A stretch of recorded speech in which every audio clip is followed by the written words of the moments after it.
우리 사도행전 우리 시작을 합니다. 1과입니다. 1과 사도행전의 요점이란 제목입니다. 중요한 포인트죠. 사도행전의 요점. 아마 이게 한 63과 정도로 되어 있는데요.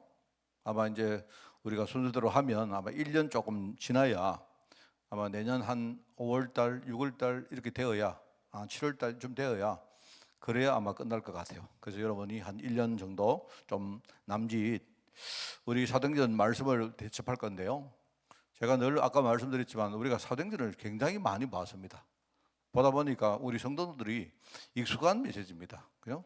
그런데 조금 이렇게 우리가 민감한 생각을 가지고 하나님이 이 사도행전 통해서 우리에게 주시는 말씀이 뭔가를 여러분이 한번 이렇게 깊이 묵상을 하고 그렇게 하는 시간이 되기를 바랍니다. 자, 그래서 사도행전 처음부터 끝까지 갈 때마다 여러분이 항상 4가지의 단어를 잊어버리면 안 돼요. 몇 가지라고요? 4가지입니다. 4가지.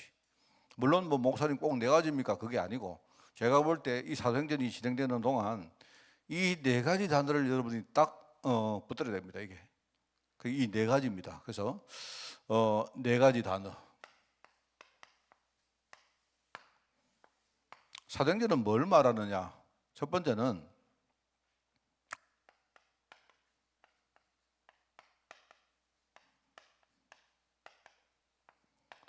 세계복음화입니다. 이걸 우리가 세계선교라고 말해도 괜찮고 똑같은 말입니다. 그죠? 사도행전은 뭘 말하느냐? 구약에 쭉 오랜 동안 하나님이 말씀을 했습니다.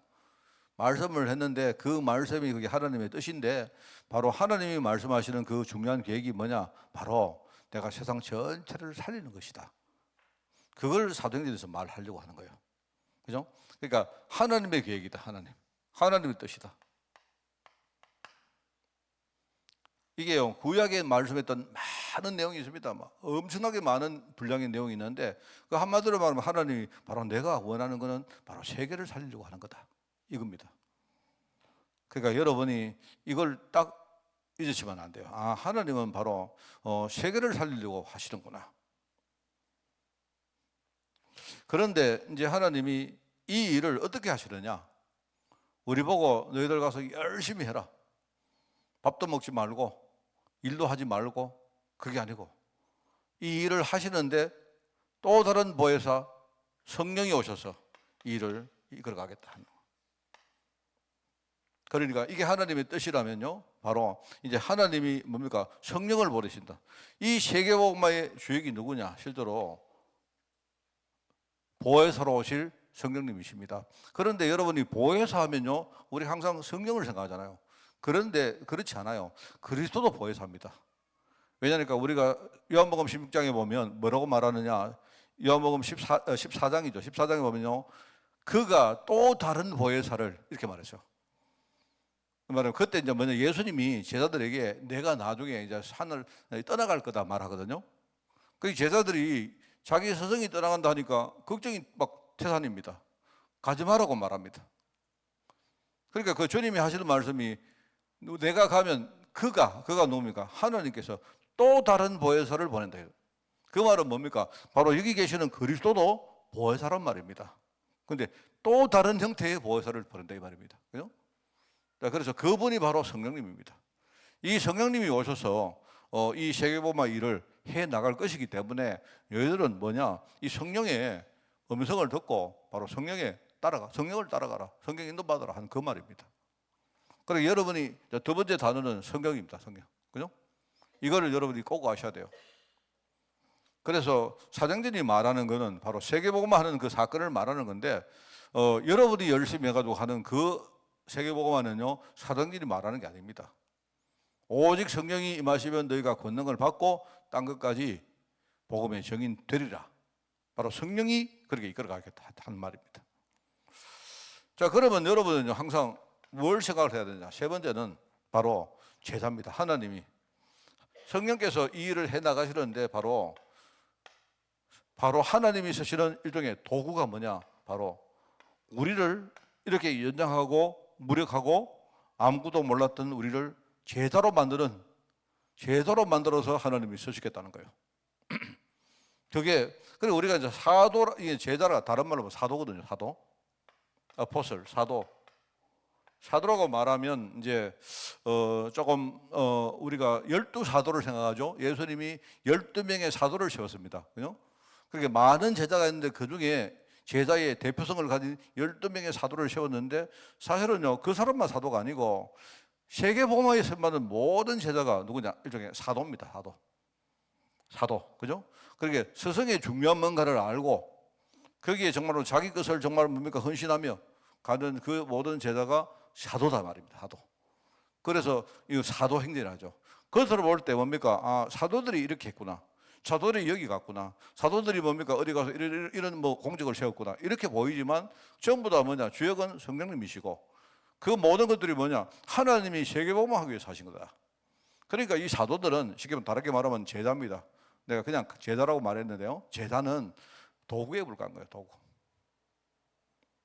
그러니까 제자라는 단어를 여러분이 꼭 아시기 바랍니다. 그래서 우리가 뭐 열심히 하고 뭡니까 뭐 목사 이야기 뭐 무조건 아멘하고 뭐 그런 걸 말하는 거 아니에요. 이 시대 하나님의 계획을 정확하게 알고 거기에 그냥 여러분 딱 방향을 맞춰, 그게 바로 제자다. 그러니까 여러분들은 사도입니다. 그러면서 이제 또 중요한 단어가 한 개 더 나옵니다. 그게 뭐냐? 하나님이 바로 교회를 세우는 방법. 이 제자들이 현장으로 막 뭡니까? 확산해 갑니다. 가서 뭘 하느냐? 교회를 세우는 방법으로 바로 이 일을 한 거예요. 그러니까 이게 바로 하나님 하신 방법입니다.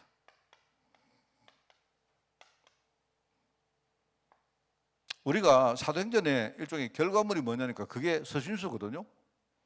서신서는 뭐냐? 사도행전을 보면 아, 여기저기 많은 교회가 만들어져 있구나. 근데 그 교회 안에 많은 제자가 있구나. 이게 이제 우리가 보이죠. 그런데 서신서가 뭐냐니까 그 사람들 중에 그 사람들 사이에서 막 편지를 주고받고 막 이렇게 한 거예요. 그 우리가 서신서라고 말하지만 지금 시대면요, 뭐 카톡서 이래 안 되겠습니까? 만약에요, 나중에 한 100년쯤 지나가지고 지금 한 우리가 살고 있는 21세기를 가지고 사도행전을 만들었으면요, 그러면 그 당시에는요, 뭐 문자서, 예컨대 무슨 뭐 카톡서, 그다음에 뭐 예컨대 뭐 SNS서 이렇게 말하겠죠. 옛날에는 뭡니까? 서신을 편지를 써가지고 서신을 주고받은 거예요. 서신을. 그렇기 때문에 그걸 모아가지고 그건 뭔 말입니까? 교회와 교회. 그다음에 교회 속에는 개인과 개인 사이에 뭐죠? 이렇게 편지를 주고받고 하는 내용들이 성경에 상당수를 차지하고 있는 거예요. 그래서 하나님은 바로 교회를 세워놓고 이 교회를 뭡니까? 하나의 일종의 이제 커뮤니티, 이 교회를요 하나의 뭡니까? 연합시키고 이 교회를요 하나시키는 이런 방법으로 하나님이요 바로 세계복음화 일을 하신 거예요. 이게 사도행전을 정의하는 네 가지입니다. 네 가지. 자, 그래서 여러분은요 중간중간에 내가 물어볼 겁니다. 여러분이 만약에 그냥 어떤 사건을 보면서 그냥 오늘 이런 일이 났구나 이렇게 생각하시면 돼요. 요 네 개를 잃어버리면 잊어버리면 안 돼요. 그래서 요 네 가지를 제가 뭐 여러분이 어르신들이기 때문에 그렇게 할 수도 없고 우리 애들처럼요 여기 빗물의 애들처럼 과자를 사놔놓고 내가 항상 중간중간에 네 가지를 물어가 아시는 분한테 과자를 하나씩 내가 드렸으면 좋겠는데 뭐 그것도 그럴 수가 모르겠습니다만요. 요게 바로 사도행전을 차지하는 아주 중요한 네 가지 단어다. 예, 요거는요 오늘 여러분 오늘 지나기 전에 외우셔야 됩니다. 그래가지고 우리 한 1년여 동안 메시지 계속 들으면서 그죠? 이 네 가지 단어를 여러분이 이 네 가지 단어라는 관점에서 여러분 읽는 거예요. 자, 그게 바로 사도행전이다. 그래서 요점입니다. 그죠? 요점. 요 네 가지가 사실 어떻게 보면 요점입니다. 요점. 그리고 요 서론 보니까 모든 성경 각 권은 마무리가 기록되어 있습니다. 그러나 사도행전은 마무리가 없습니다. 그게 이제 이 묘하죠. 사도행전의 이 마지막에 보면요, 그냥 바울이 로마에 들어가서 이렇게 뭡니까? 그냥 사역하는 이야기로 하면서 그냥 끝나버립니다. 끝났는데 이제 그게 이제 아마 내가 볼 때는요, 바울이 그렇게 끝냈는데 이제 요 사도행전을 누가 썼습니까? 누가가 썼잖아요. 누가가 썼거든요. 의사 누가가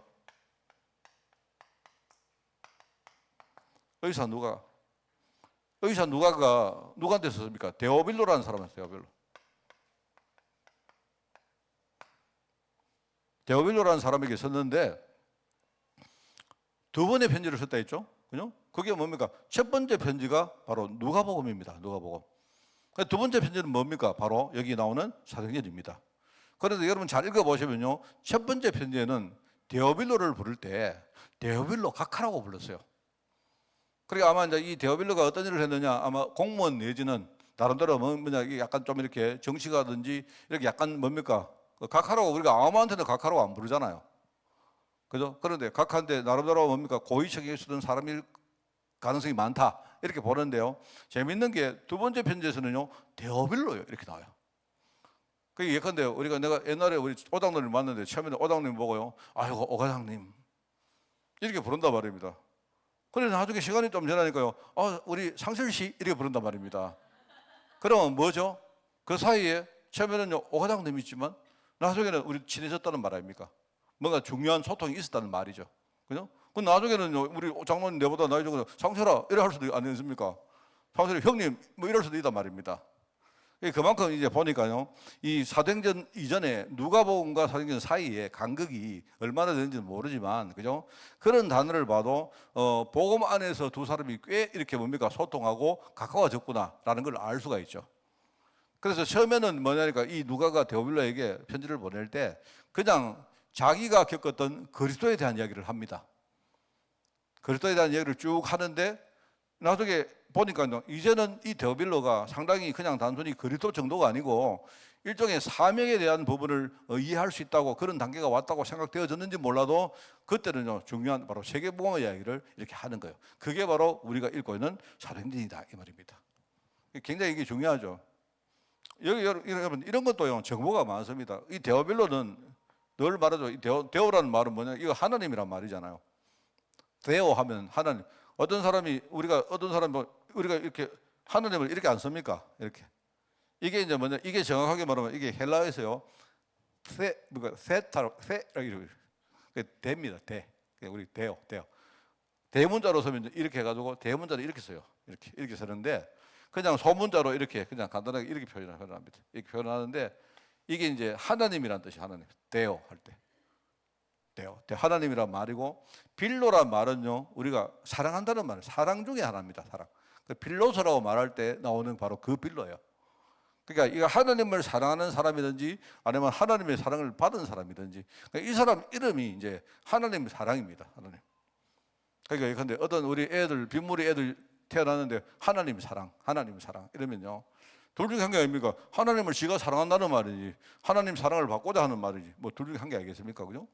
이 사람이 나름대로 이름 보니까 그래 하나님 사랑이라 하니까 뭐 굉장히 어떤 신앙적인 뭔가를 좀 이렇게 가지고 있는 사람일 가능성이 많다. 이 두 사람 간에 아주 중요한 복음을 이렇게 소통했는 것이 그게 사도행전이고 누가복음이다 하는 그 말입니다. 그죠? 자, 그런데 이 사도행전은 마무리가 없다. 이 말은요, 지금 주님이 역사하신다는 사실을 말하는 거다. 저도 그렇게 생각합니다. 그래서 우리가 사도행전 29장 말을 안 합니까? 사도행전 29장, 이 말은요, 바로 사도행전은 28장이 끝이거든요. 끝인데 29장 하면요, 바로 지금 우리가 살고 있는 이 모든 것들이 바로 29장이다. 이렇게 참 멋있는 표현이죠. 그죠? 저와 여러분이 지금 사도행전 29장을 살고 있습니다. 그죠? 그래서 여러분들이 우리 인생의 일종의 스토리가 물론 기록을 하든 안 하든 그게 전부 다 사도행전 29장의 인생이다. 왜요? 세계복음하는 인생이기 때문에. 바로 우리가 성령 인도받는 인생이기 때문에. 그죠? 바로 하나님이 미력한 나를 제대로 세우셨고, 나를 통해서 교회를 뭡니까? 든든하게 만들고, 나를 통해 교회를 확산시키는 일을 하시기 때문에 우리 인생 자체가 사도행전 29장을 살고 있는 거예요. 그게 언약 속에 사는 인생이다. 그래서 보니까 먼저 선 글 이 말은요, 바로 누가복음을 말하는 것이고, 바로 이는 예수님이 계속해서 사역하고 계심을 말하고 있는 것이다. 바로 예수님께서 또 다른 보혜사 성경으로 오셔서 지금요, 우리 안에서 뭡니까? 바로 세계복음을 하고 있다는 이 사실을 말하는 겁니다. 자, 그래서 오늘 여러분이 이거를 생각하면서 바로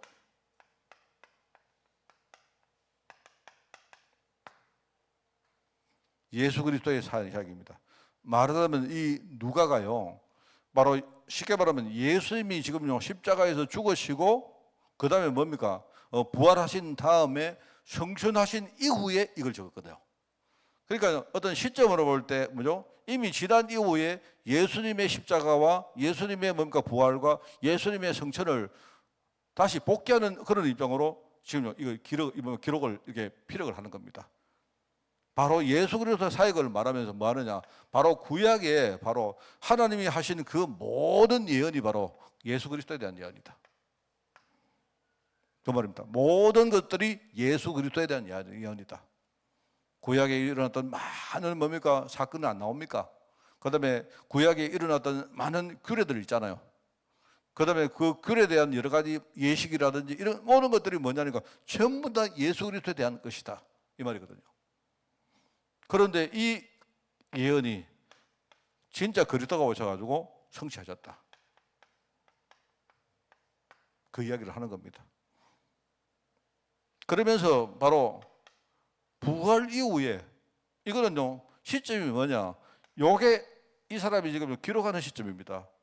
그러면요 성취하신 이후에 예수님이 지금 부활하시고 성취하셨는데 그 이후에 어떤 일이 일어날 건지 암시를 하는 내용이었어요. 여기 쉽게 말하면요 바로 사도행전적인 이 요소가 뭐냐니까 이 사도행전적인 이 요소가 나중에 주님이 다시 오실 그때까지 이게 계속될 것이다 하는 것을 우리에게 암시하는 글입니다. 이게 그죠? 그러니까 여러분들이 사도행전을 배울 때 우리가 공부를 하지만 이 사도행전을 할 때 이게요 지금 내가 살고 있는 이 시간표에 하나님이 역사한다는 사실을 우리가 놓치면 우리 사도행전을 제대로 못 보고 있는 겁니다. 옛날 이야기구나 아니다 말입니다. 이거는 그 이야기입니다. 부활 이후에 바로 우리에게 어떤 사명이 주어졌는가, 그리고 하나님이 이 사명을 이루기 위해서 어떻게 하실 것인가, 이거를요 여기에 일종의 암시적으로 기록하고 있다 이 말입니다. 그 결과적으로는 이게 뭐냐니까 마지막 시대.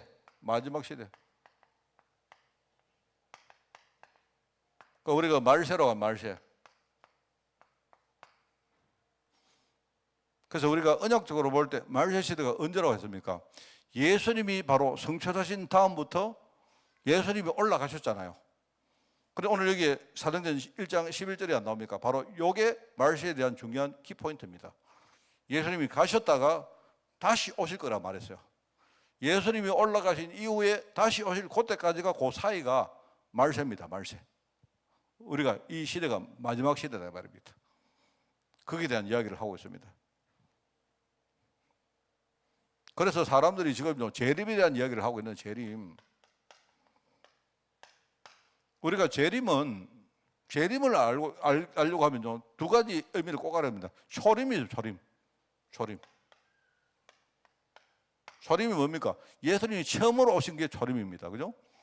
예수님이 말구에서 뭡니까? 베들레헴에서 태어난 게 그게 예수님이 처음으로 오신 게 초림입니다. 그죠? 그리고 오셨다가 이 예수님이 뭡니까? 다시 올라가십니까? 그게 바로 성천입니다. 성천. 그리고 그 다음에 뭡니까? 다시 오시는 재림. 그리고 초림과 재림 사이에 성천이 있었죠. 요 세 가지의 개념이 요 안에 들어있는 겁니다. 요걸 말하는 겁니다. 그리고 요걸 말하는데 요 내용이 뭐냐니까, 요게 뭐냐니까요. 바로 실제로 이 마지막 시대에 역할을 하시는 분이 누구냐? 바로 성령님이시고, 예수님이 다시 오시면 성령의 역사는요, 그때는 이미 종결됩니다. 성령이 더 이상 역사하실 이유가 없습니다. 그 다음에 뭐냐니까, 이 성령이 뭐 하시느냐? 바로 아까 말했죠. 바로 복음운동 하는 거예요. 세계복음 한다는 말입니다.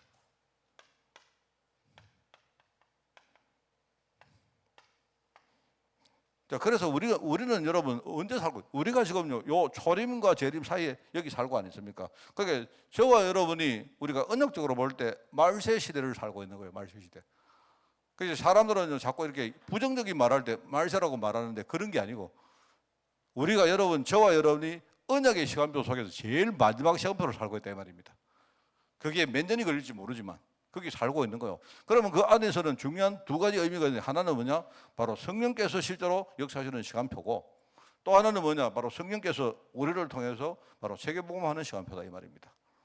그러니까 이 두 가지는 요 초림과 재림 사이에만 유효한 거예요. 그 말입니다. 그래서 여러분이 어디 가서 뭐 재림 이야기를 하면서 다른 이야기 하는 건 전부 다 그거는요 이단 사입입니다. 근데 신학적으로 이단이고, 그리고 그 사람들이 하는 짓이 사입인 거예요. 이장님이라는 사람이 와가지고 몇 월 며칠 날 예수님이 다시 오신다. 그러니까 여자들은 전부 다 흰옷 입고 재산을 다 팔아가지고 어차피 예수님 다시 오시면 여러분 통장에 있는 거 아무 의미 없습니까? 그죠? 그렇잖아요? 그러면 내가 볼 때 나는 그거는 말이 틀리지 않다고 생각합니다. 예수님이 다시 오시면요, 뭐 여러분 우리 뭐 지금 가지고 있는 거 의미가 없잖아요. 뭐 여러분이 지금 내가 옷을 뭐 사고 차 사고 차 뭐 합니까? 그거 쓸데없지. 내가 볼 때 그 말은요, 그거는 이단도 아니고 그거는 나쁜 말이, 내가 볼 때 틀린 말이 아닌 것 같아요. 자, 그런데 이제 문제는요, 이게 시간을 자기가 확정했다는 그게 문제죠. 지가 어떻게 알고 예수님이 자기는 기도했는데 그런 뭡니까? 예수님의 영감을 받았다 이런 뜻 아니겠습니까? 그거 뭐 맞을 수도 있잖아요. 내가 여러분 기도하는데 하나님이 박 목사야, 내가 있잖아 다음 달 내가 뭐 초일의 날 올게 이럴 수 아니십니까? 그거는요 가봐야 안 합니까? 그거는 누가 뭐 틀리다 이렇게 말할 수가 없는데, 내가 볼 때 이 사람들이요 어떤 짓을 하느냐, 너희들 전부 다 돈은 필요 없으니까 전부 다 집을 다 팔아가지고 교회에다가 갖다 바쳐라. 그럼 지는 왜 필요한데? 그러면 안 그래요? 오장로님이 만약에 지금 집이 있는 거 그걸 뭐 아무 쓸데없으니까 파는 거는 좋은데요, 그러면 왜 그거를 그 교회는 왜 그 돈이 필요합니까? 안 그래요? 그게 사이비지 지금입니다. 사이비. 그리고 지금까지 뭐냐, 자꾸 이런 뭡니까 일들이 반복되어 옵니다. 반복되어 오다 보니까 이게 이제 신앙적으로 이게 이제 이단인 거예요, 이단. 왜냐니까 하나님께서 때와 시기는 우리에게 있는 게 아니고 하나님 손에 있다. 그러니까 우리는 알 바 없다 했습니다. 성경에 나오잖아요. 근데 그걸 자꾸 뭡니까 이상한 뭡니까 어떤 그 목적을 가지고 자꾸 이렇게 뭡니까, 여러분들이 저를 보고요, 내가 여러분 말을 참 잘해도요, 어느 목사님이 자꾸 이상하게 뭐 주님이 언제 오신다 이러면요, 여러분 내가 이단으로 지금 가고 있는 겁니다. 그러니까 여러분 빨리 그 목사님 쫓아내야 됩니다. 알겠습니까? 내가 말 진짜 잘해보면요, 여러분 전부 다 꼬아가지고요 다 할 수 있다니까요. 그러니까 이거 아셔야 돼요. 이걸 모르니까요 이게 건강하지 않는 거예요. 그러니까 재림 시대, 재림 이전, 쉽게 말하면 이 마지막 시대는 뭐냐, 바로 성령이 역사하는 겁니다. 성령께서 역사하시는 것이고 바로 세계고 하는 거예요. 이 두 개만 알고 있어요. 여러분 이거 두 개만 알고 있으면요 절대로 여러분이 건강한 신앙에서 이탈될 수가 없습니다. 그런 겁니다. 그래서 예수님이 성령으로 임하시고, 여기 나오잖아요. 성령 내주. 요한복음 14장 16절에 보니까 또 다른 보혜사를 너에게 주사 너희와 영원히 함께 있게 할 것이다.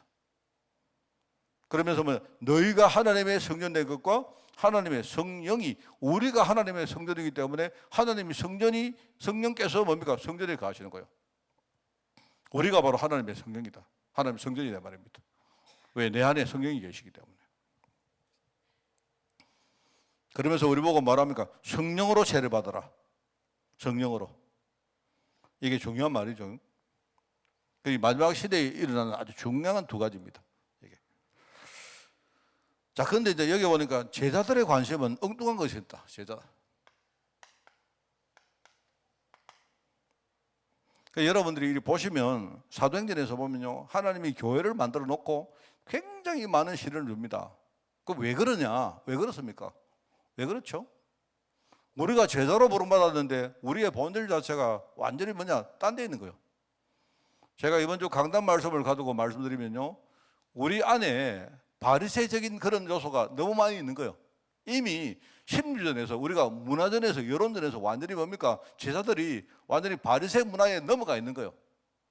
그리고 예수님께서 뭐냐니까, 제가 이번 주 강단 말씀의 핵심이 그겁니다. 예수님이 지금요 굉장히 크게 소리 안 합니까? 아주 예수님이 강한 톤으로 말하잖아요. 그거는 뭐냐니까요, 그거는 어떤 바리새인들에 대한 질책일 수도 있지만 내가 볼 때는 그게 아니고요, 제자들을 향한 중요한 걸 지금 일종의 여론노를 펴는 거예요. 예수님이 다른 때는요 그렇게 아주 독설을 내뱉고 그런 게 별로 없습니다. 조용히 예수님이 기도하시고 조용히 십자가 지시고 이러지. 그렇잖아요? 예수님께서 말이냐, 예수님이 그냥요 로마 군병을 보고 저 사람들이 지금 뭘 몰라서 그런 겁니다. 이렇게 기도했던 예수님이 바리새인들 보고요 아주 독설을 내뱉잖아요. 그 왜 그러냐? 그건 내가 볼 때 그건요 제자들 보고 하는 말이에요. 제자들 마음속에 있는 여러 가지 이 바리새 문화를 더 이상 차단시키려고 하시는 거예요. 그게 너가 한번 생각해봐라. 너희들 뭐라고 말합니까? 저기 독사의 자식들이야. 이 말은요 뭐죠? 그게 저 사람들이 지금요 하나님 앞에 악행을 저지르고 있는 거다, 이렇게 말씀하는 거예요. 저기에 자기들이 눈을 멀고 있는데 눈먼 사람들을 막 소경이 뭡니까? 사람을 인도한다. 이 말은요, 너희들 저 사람 따라가면 다 죽는다. 이 말 하는 거예요. 그 말 아닙니까? 저 사람들 한번 봐봐라. 지가 소경인 주제에 사람들을요, 뭐 훈육을 하고 사람들 뭐 교훈을 준다고 이렇게 뭐 그 말입니다. 목사 지가 소경인데 성도들한테 뭡니까? 뭘 막 잔소리하고 그러면 결국 다 죽는 거 아닙니까? 그 예수님 뭐냐? 봐라, 저거 따라가면 너희들 결국 다 죽는다. 이 말씀하는 거예요. 그렇게 강하게 말한단 말입니다. 그 저 사람들이 말하는 그 속으로는 뭐냐? 전부 다 일종의 속에는 다 썩어 빠졌는데 지금 자기들이 좀 속으로 썩어 빠진 것도 모르고 앉아가지고 겉으로 말하면 뭐 폼냅니다. 이렇게. 그래가지고 야, 이 회초란 묻어마 이렇게 말한 거예요. 여러분 이게요. 제가 볼 때는 나는 참 나는요. 주님이 하시는 그 말씀의 의도를 딱 보면 굉장히 내가 볼 때 과학적이고 의도가 굉장히 분명합니다. 예수님은 제가 볼 때는요. 그래서 제자들에게 이런 부분을 차단시키고 뭔가 더 이상 너희들이 이제는요 바리새 문화에 따라가지 않도록 예수님이 뭔가 지금 굉장히 강한 톤으로 일종의 여론전 심리전 한 거예요. 그게 왜 그런가? 제자들 관심이 전부 다 육신에 있는 거예요. 제자들 관심이 결국은 세상, 육신, 자기 이거요 전부 다. 이걸 못 벗어나는 겁니다. 사실 우리도 안 그렇습니까? 우리 여러분 많은 목사님들이 세계복음만 하는데 정작 뭐냐니까 그거는 전부 다 세상, 육신, 자기요. 말은 이게 뭐냐 내 배를 불리고 우리 교회 배를 불리는 일종의 수단으로 씁니다. 그래서 여러분 보세요. 그래서 뭡니까? 우리가 좀 배가 고플 때는요 순수하게 우리가 복음 운동하다가 배가 부르니까 오만 짓을 다 하는 이유가 그게 있어요. 여러분 이게 무서운 겁니다. 이게 원래 그래요. 원래 어떤 목사님들이 내가 늘 말합니까? 여러분 돈 이야기를 하는데요. 이 돈이 굉장히 무서운 거거든요. 돈이 무서운 게 아니고 이게 우리 안에는 숨은 문제하고 돈이 다 결탁이 딱 되어지면요. 돈을 이길 사람 아무도 없습니다. 내가 볼 때. 한 명도 없습니다. 그런데 목사님들은요. 그런 경험을 잘 안 해보지 않습니까? 안 해보면서 뭐냐고 그냥 돈에 대해서 쉽게 말해요. 우리가 성령 충만 받으면 이길 수 있다. 아닙니다. 그게 쉽지 않습니다. 그게. 뭔가 이렇게 뭡니까 강하게 우리가 내 자신을 이렇게 뭐냐니까 이렇게 딱 이렇게 준비되고 예비 안 되면요 그게 힘듭니다. 그래서 여러분 뭐 사람마다 이렇게 뭡니까 차이가 많이 있지만 우리가 예컨대 뭐 특별한 일을 안 한데도요 많은 교회들이 부자가 되고요 부흥하고 나서부터 문제가 와요. 그게 왜 그러냐? 이게 무서운 이야기입니다, 여러분. 정말로 내가 뭡니까 여러분 있지 않습니까? 목사들이 이런 게 있거든요. 내가 만약에 목회가 잘 되면 그때부터 뭐 하느냐? 성령의 소리를 안 듣습니다. 내 실력을 믿고 내 방식을 믿고 성도들도 뭐 하느냐? 아, 우리 목사님 잘한다, 목회 잘한다. 이거 기술을 믿는 거지. 아닙니다, 그게. 그게 망조들 일종의 그 시작인 거예요, 그게. 그러니까 이게 제자들이 전부 다 세상과 육신과 여기 전부 다 요걸 못 벗어나는 겁니다. 그래서 주님께서 지금요. 여러분 어떻게 보면 왜 성령이 오시느냐? 성령이 안 오시면 이 문제를 해결을 못합니다. 우리 힘 가지고 해결이 안 돼요. 정말 그렇다니까요. 자 그런데 반대로 주님의 관심은 반대입니다. 제자들의 관심은 뭐냐? 세상과 육신과 자기인데 주님의 관심은 뭡니까? 세상이. 주님은요, 지금 우리 영혼이 진짜 잘 되기를 원합니다. 그죠? 주님은 지금요, 뭘 하고 계시느냐? 지금 우리가 하나님의 뜻을 이루기를 원합니다. 주님은 지금 뭐냐? 전 세계와 나아가 우리 후대 살리기를 원해요. 거기에 우리를 쓰시겠다고 불렀다 아닙니까? 자, 그런데 이 방법이 뭐냐? 오직 성령이 아니면, 성령이라는 말 아니면, 이 성령 아니고는 절대로 이게 안 되는 거예요, 이게. 정말 저는 그냥 다른 건 몰라도요, 이거 하나만 봐도 그렇습니다. 저는 한 번씩 가다가 이렇게 한 번씩이 아니고 종종 그렇습니다. 종종. 제가요, 이렇게 뭔가 내 안에 나의 원래 성품이 있어요. 내 원래 성품이 있는데, 이거 하나가요, 딱 어떨 때 내 느낌 속이나 감정 속에 딱 생길 때, 제가요, 그거 하나도 잘 못 이깁니다. 정말 그렇습니다. 그거 하나도 잘 못 이기는데 이게 뭐 이상합니다. 이게 참 이게 뭐랄까 내가 어떨래 볼 때 내가 내 힘으로 할 수 있는 게 너무 없어요. 내가 내 힘 가지고 할 수 있는 게 너무 없습니다. 내가 하는 척하고 안 그런 척하죠. 내가 한 예로 뭐 아까 우리 사모하고도 그 이야기 좀 했는데, 제가 이번 주에 이제 사실 지난주하고 이번 주하고 이렇게 우리 동현이 때문에 약간 내가 이렇게 뭐 좀 생각을 좀 많이 하고 있는가 봐요. 제가 이렇게 주일날 이렇게 뭡니까 우리 저 구정남 그 집사님이 그날 많이 좀 시달렸거든요. 그래서 그날 내가 예배 오전에 괜찮았는데 오후에 어떠시 내가 이 와가지고 이렇게 손을 내밀으니까 지금 영적 상태가 조금 그러시더라고요. 그런데 제가 그 집사님 이야기 하려고 한 게 아니고요. 내가 집으로 돌아가서 내가 그 자꾸 집사님 생각하니까 내가 자꾸 힘든 거예요. 내가 이게 일종의 이게 나를 막 자꾸 힘든 겁니다. 내가 자꾸 힘든 겁니다. 그래서 사실은요 지금도 내가 진행 중입니다. 그래서 내가 그거 보면서 야 참 이게 뭐 강단에서 맨날 뭡니까 영적 싸움 이야기 하는데, 이게 우리가 가지고 있는 뭡니까 본질적인 어떤 그 부분이요 너무 이게 뭐랄까요 이게 참 너무 무력하고 너무 뭡니까 참 보잘것없고 어떨 때는 너무 뭐 허술한 게 많아요. 제가 보면 이렇게 하나님이 왜 내 같은 사람 불러가지고 뭐 복음 운동한다 이렇게 하실까 생각해 보면요, 그게 하나님도 믿는 구석 아니십니까? 내가 성령으로 너한테 함께 하리라. 우리도 믿는 구석이 뭡니까? 바로 내 안에 성령께서 내가 비록 이렇지만 성령이 바로 이렇게 한단 말입니다. 그런 거 아니겠습니까? 그게 참 제가 보면 볼수록 여러분 우리가 성령 이렇게 우리가 이름은 많이 들어봤지 않습니까? 우리 맨날요 성삼위 하나님, 뭐 성부 하나님, 성자 하나님, 성령 하나님 이야기 하잖아요. 여러분이 뭐 성령 본 적 있습니까? 본 적이 성령 본 적 사람 있어요? 없지. 그렇다고 여러분이 성령을 여러분이 강하게 체험해 본 적이 있습니까? 그렇지도 않잖아요, 사실. 뭔가 내가 이게 우리가 실제로 그렇지 않거든요. 우리가 성령이라고 말하면요, 알기는 아는데 굉장히 막연합니다, 여러분.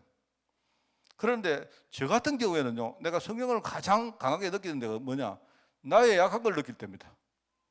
정말입니다. 내가 내가 어찌 이러나? 이런 거 느낄 때요, 오히려 그 반대에 있는 성령을 내가 느낍니다. 내가 이러니까 바로 성령님이 지금 나도요 사실은 잘 모르겠어요. 성령님을 내가 뭐 만져본 적이 있습니까? 뭐 성령을 내가 만나가도 뭐 대화를 해본 적이 있습니까?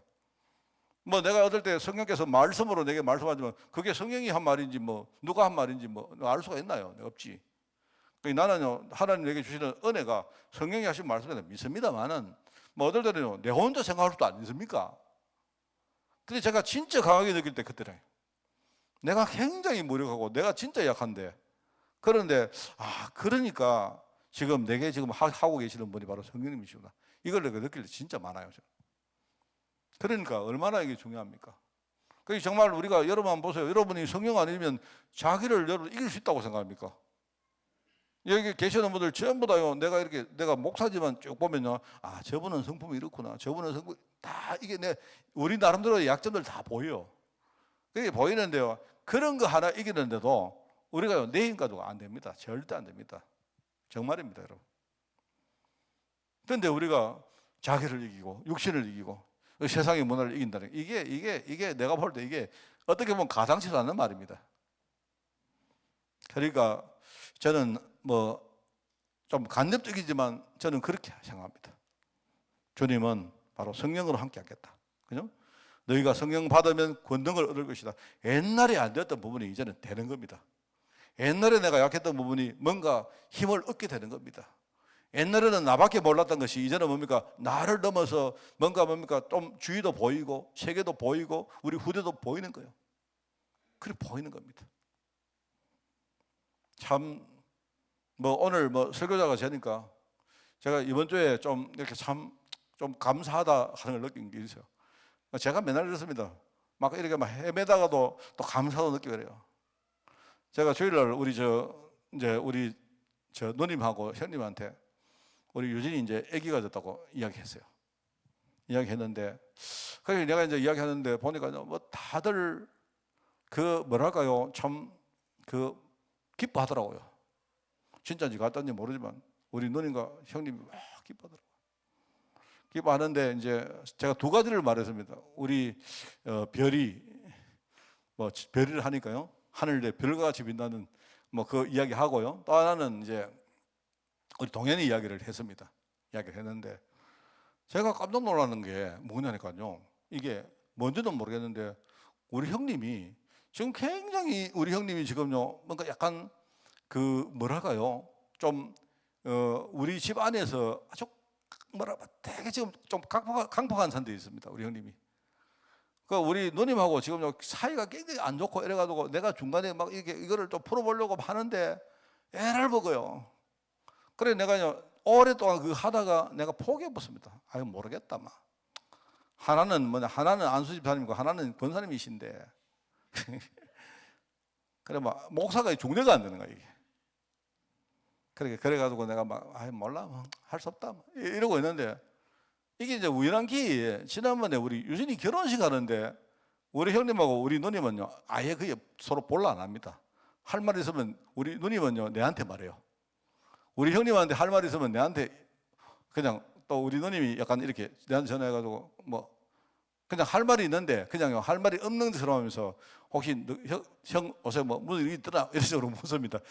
할 이야기 있으면 내한테 그런 식으로 전해달라고 이렇게 말을 해요. 그러면 나는 가서 우리가 그런 거 아닙니까? 항상요 가가면요 우리 누나가 저래 말하더라 하면서 내가 그렇게 또 간접화법으로 전하거든요. 그래서 전화하는데 이제 지난번에 유진이가 결혼할 때 이제 두 집을 이렇게 찾아갔어요.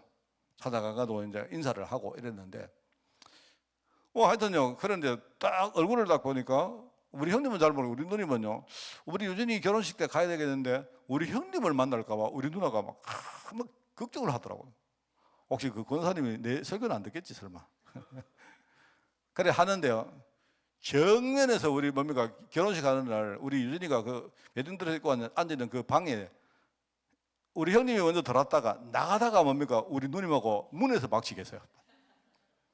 박치겠는데 그래 그때 그냥 뭐 이러고 가다가 무슨 이상하게 그렇게 박치겠는데요 우리 누님이 수년 만에 처음으로 우리 형하고 그래 잘 지내나 이렇게 인사를 나누고 지나간 겁니다. 그래 지나갔는데 그러고 이제 그날 우리 마치고 밥을 먹는데 한 명은 저기 먹고 한 명은 저기 먹거든. 그래 내가 여기 가도 또 접대하고 저기가 접대했는데 하여튼 그랬어요. 그랬는데 하여튼 좀 그런 사건을 통해서 많이 물러졌습니다. 그래도 물러졌는데 이번에는 그 이야기를 딱 하는데 우리 형님이 저보고 내 미안하다 이러더라고 우리 형님. 그래서 내가요 그 사건 전했는데 우리 형님이 내가 참 형으로서 미안하다. 내가 그래 내가 뭐냐니까요. 야 우리 집에 이 빗무리들이 빛을 가지고 지금 우리 애들이 막 몰려오는구나 싶더라고. 정말 내 생각에 물론 그게 이제 뭐가 미안한지 모릅니다. 우리 애기 때문에 미안한 건지 우리 동현이 때문에 미안한 건지 모르겠는데 우리 형님이 내한테 내가 참 미안하다. 내가 한번 보자. 그래서 내가 한번 볼 때 우리 누님을 데리고 가고 싶습니다. 그런데 희한하죠. 그 다음날 우리 누님이 전화 왔는데요. 우리 누님이 이래요. 우리 누님이 교회를 택해야 되는데 우리 누님이 지금 교회를 지금 다니는 교회 옛날에 수원에 있는 분당에 있는 교회를 다니는데 그냥 내려오는 바람에 그런데 교회를 지금 바꿔야 되는데요. 뭐 내가 옛날에 우리 모교회를 가보라고 해요. 거기에 목사님이 새로 오셨는데 내가 보니까 그 목사님이 메시지도 좋고 좋더라 내가. 그래 이야기를 하니까요. 처음에 우리 누님이 그 교회는 안 간다. 그 교회 가면 너 그 형하고 만나면 맨날 인상 이래 했는데요. 그 다음날 우리 누님이 뭐라 하는가? 내가 기도해 봤는데 형하고 안 만나기 위해 가지고 그 교회를 안 간다는 거 그거는 성경의 어떤 그 뜻이 아닌 것 같더라 이런 말 하는 거예요. 그거 바로 성령님이 하시는 감동 아닙니까? 그래서 가보시라고 가가지고 어쨌든 형님하고 푸셔야 한다 이렇게 말하니까 누님이 그래도 그래 일단은 뭐 내가 그 교회를 만약 가게 되면 왔다 갔다 하면서 뭐 어떻게 되겠지 이렇게 말해요. 여러분 다 대만대만하게 듣고 계시는데요. 나는 이거요 성령이 우리 집에 하고 있는 그렇게 생각합니다. 그래서 내가요 지난 주간에 그렇고 이번 주간에 계속 내가 마음이 좀 우울하거든. 우울한데 그래도 내가 보니까 이게요 야 하나님이 진짜 너무 신기하다. 우리 후대 통해서 하나님이 하시는 이 보니까요 정말 이게 그래서 나는 막 굉장히 지금 막 기쁩니다. 이래가 그 중간에 여러분 다들 전부 다 목사님 뭐 저거 집에 이야기하는구나 이런 생각하고 계시는데 아닙니다. 저는요 이게 그래 보면서 우리가 있잖아요. 제가 이야기입니다. 우리 누님이나 형님요 그 쪼매한 거 그거 하나 못 넘어선다니까요. 내가 형님 제발 이것 좀 내가 누님 보고 이 말을 하지 마라 이렇게 말하는데 그게 안 되는 거예요. 심지어 동생 얼굴 보는 것도 안 되는 거예요. 그 우리 누님이 그 내 이야기를 듣고 뭡니까? 그 대구 제일교회 지난주에 예배 딱 이렇게 영상을 그 비대면으로 봤는데 산부 예배 하는데요. 성가대가 딱 비치는데 갑자기 우리 형이 딱 보이더래요. 그리고 그게 성령께서 보게 하신 거 아닙니까? 내가 누님 만약에 하나님이 하신 말씀이면 누님 그거 순종하셔야 됩니다. 내가 그래 하시고 살려야 됩니다. 그래서 내가 이제 조카를 살리려고 이야기 많이 하거든요. 조카한테 전도하려고 하고 이렇게 하니까요. 하여튼 누님도 자꾸 그런 쪽으로 이렇게 마음이 막 일러갑니다. 제가 참 저는 생각할 때 이게 내가 하는 게 아니고 이 성령이 하시는 거 아닙니까? 난 그런 생각해요. 우리가 권능을 받는다 이 말입니다. 내가 진짜 연약했던 내가 하나님의 권능을 드리게 된다 이 말입니다. 그러면 우리는 딴 것까지 증인될 수 있는 겁니다. 그래서 5번째,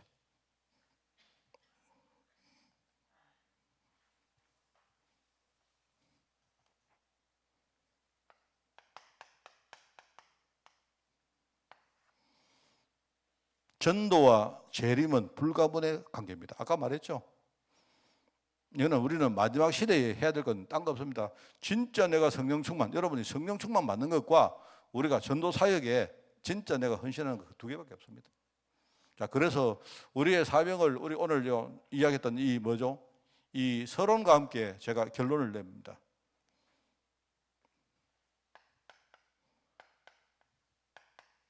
하나님이 원하시는 것이 세계복음화라면 그럼 우리는 방향을 뭐에 맞춰야 됩니까?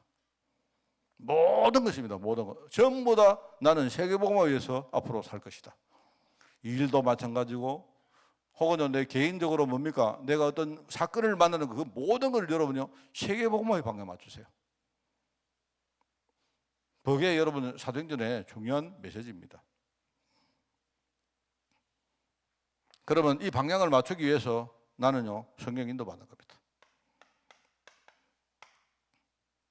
여러분 강단 말씀이 내가 볼 때 정말로 이 강단 말씀은 누가 설교를 잘한다는 게 아니에요. 절대로.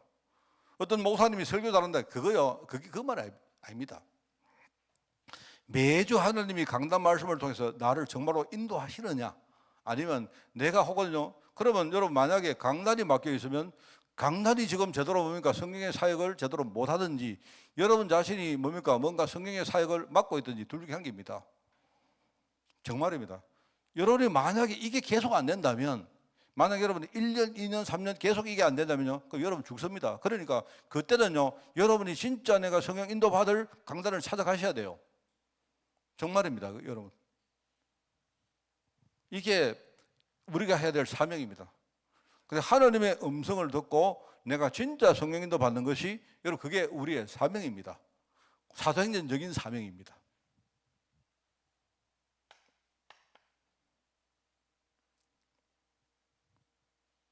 자 그러면 뭐냐니까 우리가 제자라고 말씀하니까 그러면 어떤 의미든 내가 제자로서 하나님의 일에 내가 헌신하고 여러분이 거기에 섬기는 그런 일을 감당하셔야 됩니다.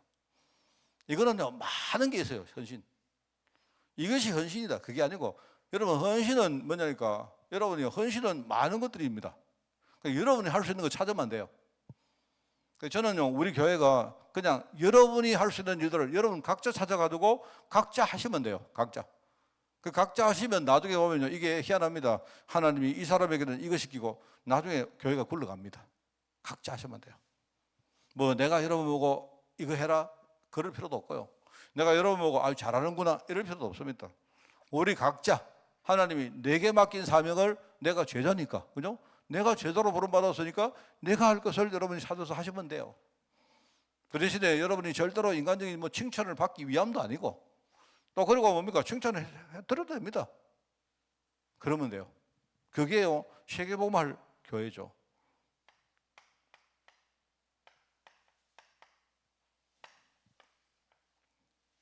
제가 볼 때 그죠?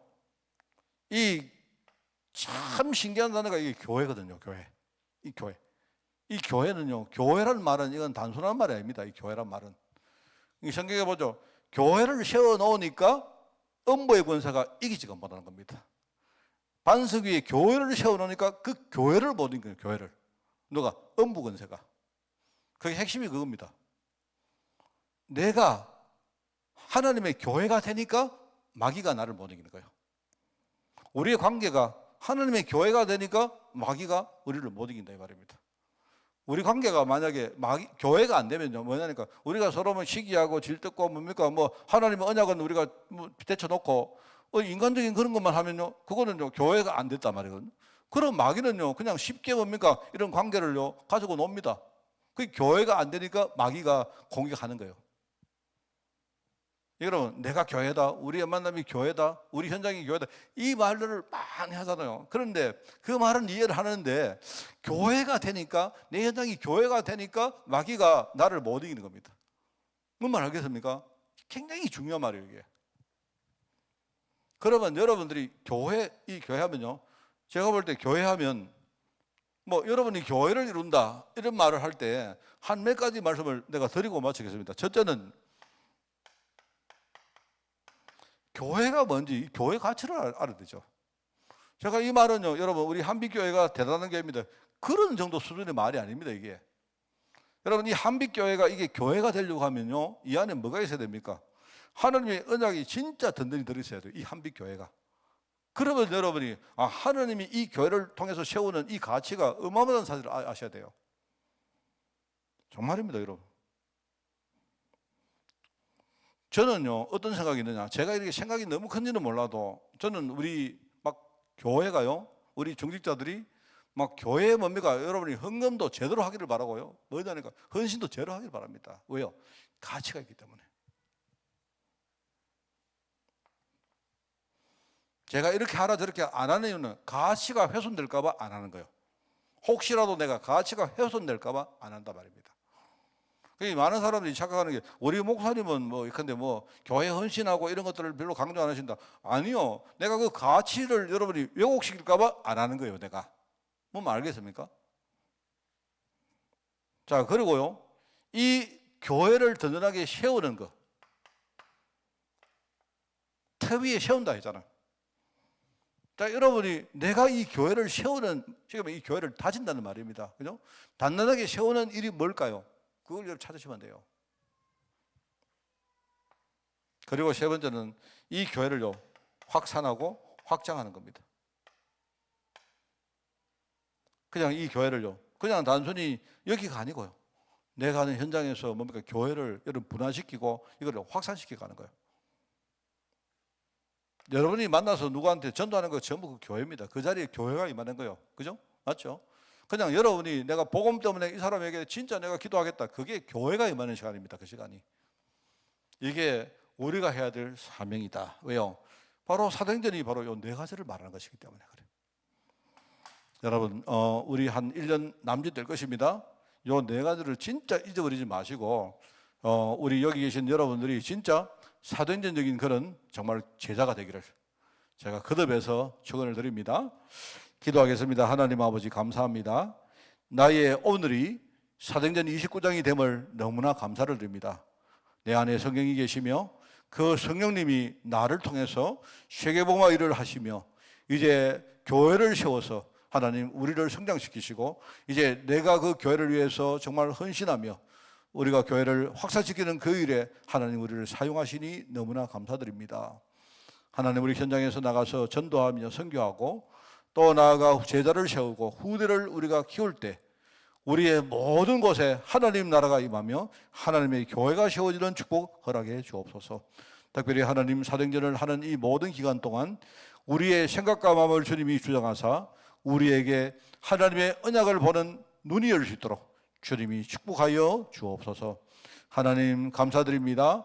우리 사도행전의 역사가 우리 모든 성도 현장에 임할 수 있도록 주님이 축복하여 주옵소서. 이 모든 말씀 예수님의 이름으로 기도드리옵나이다. 아멘.